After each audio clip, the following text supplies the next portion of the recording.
discuss about the topic sole proprietorship. Sole proprietorship का मतलब क्या होता है? Sole means one, proprietor mean owner. जिस फॉर्म ऑफ ऑर्गेनाइजेशन का ऑनर एक है उसको हम बोलते हैं सोल प्रोप्राइटरशिप बिजनेस। अब सोल प्रोप्राइटरशिप बिजनेस क्या होता है?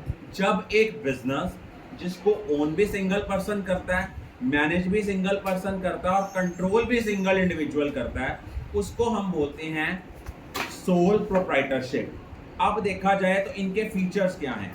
इनका सबसे पहला फीचर जो ये है कि formation and closure. Sole proprietorship form of organisation को स्टार्ट करना भी इजी है, क्लोज करना भी इजी है, क्योंकि इसमें लीगल फॉर्मेलिटीज नहीं है। अदरवाइज किसी और फॉर्म ऑफ ऑर्गेनाइजेशन को आपने स्टार्ट करना है, क्लोज करना है, बहुत तरह की लीगल फॉर्मेलिटीज हैं जो कि सोल प्रोप्राइटरशिप ऑर्गेनाइजेशन में नहीं है। Second, liability. सोल प्रोप्राइटरशिप में जैसे कि नाम से क्लियर है, एक सिंगल पर्सन बिजनेस को मैनेज करता है, कंट्रोल करता है, ओन करता है, तो उस केस में उसकी लायबिलिटी अनलिमिटेड है कि अगर बिजनेस लॉसेस में जाता है, फर्म के पास पैसे नहीं है, बिजनेस के पास अपने जो है बिजनेस की लायबिलिटीज को पे करने के लिए, तो जो इंडिविजुअल ऑनर हैं लोग उनके पर्सनल एसेट्स को भी लेके जा सकते हैं उनकी लायबिलिटी की पेमेंट के लिए। उसके बाद थर्ड है sole risk bearer and profit recipient. जैसे कि नाम से क्लियर है, सिंगल ऑनर है।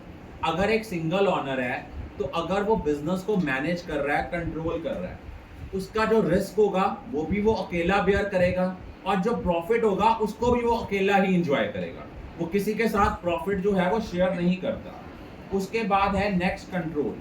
जो sole proprietorship form of organisation है, it is owned, managed and controlled by one single individual owner, no separate entity. In the eyes of law, business और sole proprietor दोनों सेम है। कल को वो ये नहीं कह सकता भी फॉर्म की लायबिलिटीज पे करनी है तो मेरे पर्सनल एसेट्स क्यों लेके जा रहे हो। उसके जो पर्सनल एसेट्स हैं ऑनर के, even they are held responsible for paying the debts of the firm. उसके बाद है लैक ऑफ बिजनेस कॉन्टिन्यूटी। जैसे कि नाम से क्लियर है कि सोल प्रोप्राइटरशिप बिजनेस को कंट्रोल भी एक पर्सन करता है, मैनेज भी एक पर्सन करता है, ऑन भी एक पर्सन करता है। अगर मान लो उसके साथ कोई प्रॉब्लम हो जाती है, कोई इम्प्रिजनमेंट हो गई है, कोई फिजिकल एलिमेंट आ गई है, या बीमार पड़ गया है, या उसके साथ कोई मिस हैपनिंग हो गई है, तो फॉर्म बंद हो जाएगी।